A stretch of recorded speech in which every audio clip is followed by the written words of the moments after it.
Well, the ANC launched its election manifesto in Port Elizabeth at the weekend. It happened amid growing calls for the president to resign.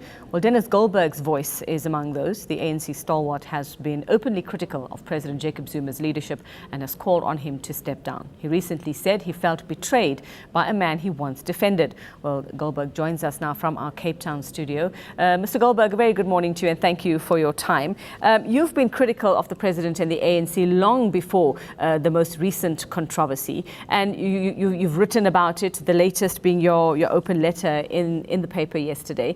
It sort of leaves one asking, why, when we know that open letters and protests seem to be falling on deaf ears, if you belong to a branch, and the ANC has said that people or critics must work through their branches, bring their issues forward through their branches, if you belong to a branch, why not work through a branch and go through the correct channels to make a difference if you do want to? Because going through the channels is like speaking through a disconnected telephone from which you get no answer. Over the years, I've done public statements, I've written letters to the Secretary General.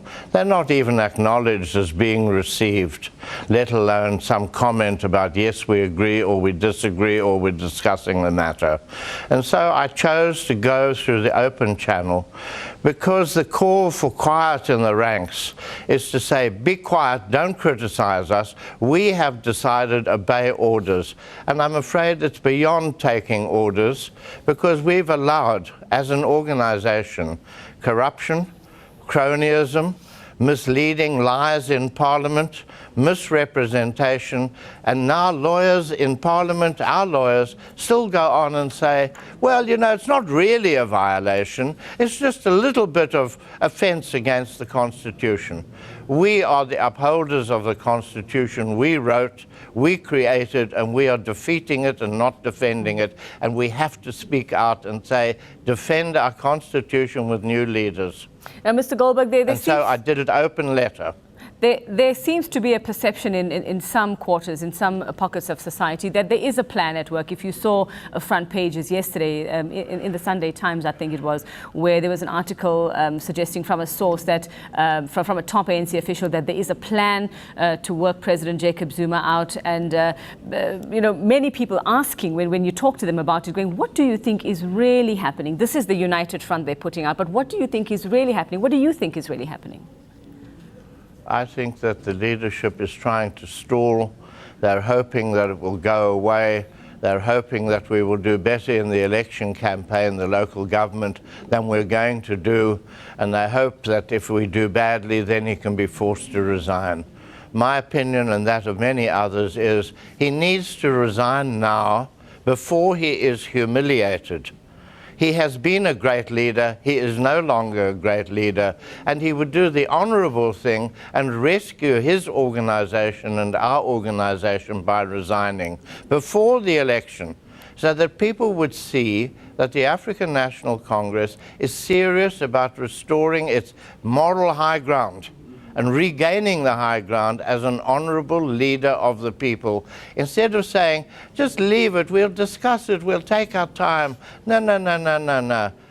We need to speak out, and people need to speak out and say, if necessary in Parliament, we need to say, President, resign. If you don't, we will find a way to exclude you. But we don't want to humiliate you. Please go into retirement, go into your Nkandla home, enjoy it, because you've done great things and we want to honor you for what you did in the past, but not for what you're doing now. Do you not think that the ANC might be waiting till the elections to see exactly how South Africans themselves feel, rather than listening to veterans of the party, listening to opposition parties? They might use it as a marker to see whether they do stand a chance, and there might be a surprising outcome where the vote might show that South Africans themselves, you know, have no issue with President Jacob Zuma still being the head of the party and head of the country.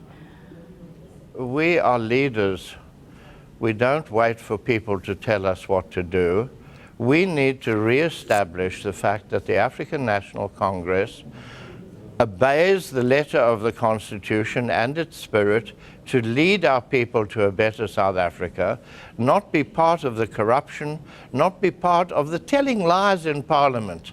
Ministers told lies. The president didn't say, that was bad, I want you not to defend me in this way. Did the president give them orders? Did somebody coordinate it? We don't know. The fact is, Minister of Defence, Minister of Police, other representatives of the ANC in Parliament told lies. The president didn't say, no, no, no, it's okay, I'm going to pay.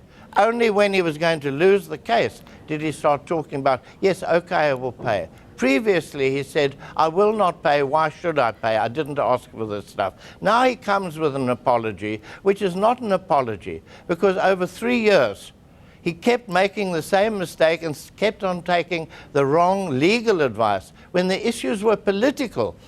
We fight politics as politics, not in the courts. He knows that. Mr. Goldberg, if Jacob Zuma does resign, do you not think that this will further divide the ANC, and if that is their priority, is to keep the party intact, or at least look like they're intact, that this might do more harm at this point?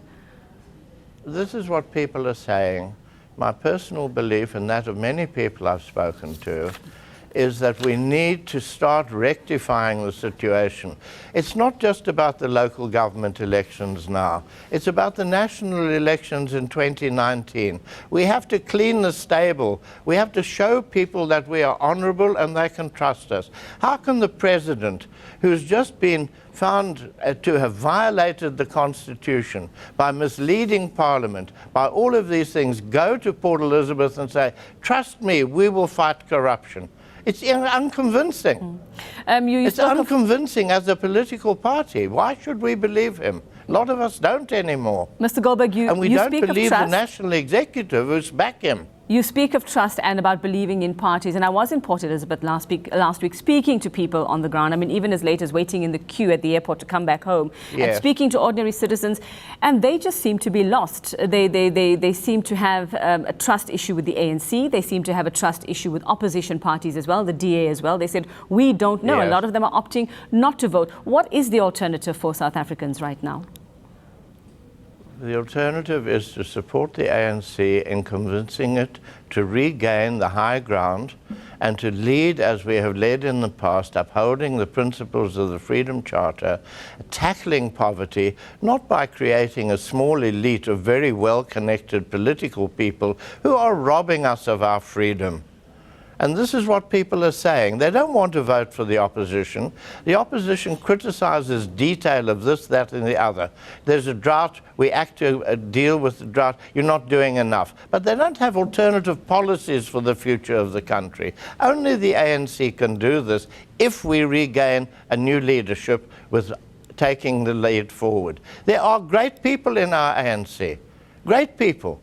But we seem to be bound by this absurd loyalty. Somebody does wrong, he's one of our own, we will defend him come hell or high water. Yes, against the opposition, I understand it, but against our own party and our own principles of democracy within the ANC and within the country. This is what's appalling, and this is very tragic. I'm not rejoicing in it for one moment. If I had simple answers, I would tell you, but our people have to find the answer, and the president has to stand aside to make it easy for us. Thanks very much. And pledge himself to support his successor. Okay, thank you very much, Mr. Denis Goldberg, ANC stalwart in our Cape Town studios this morning.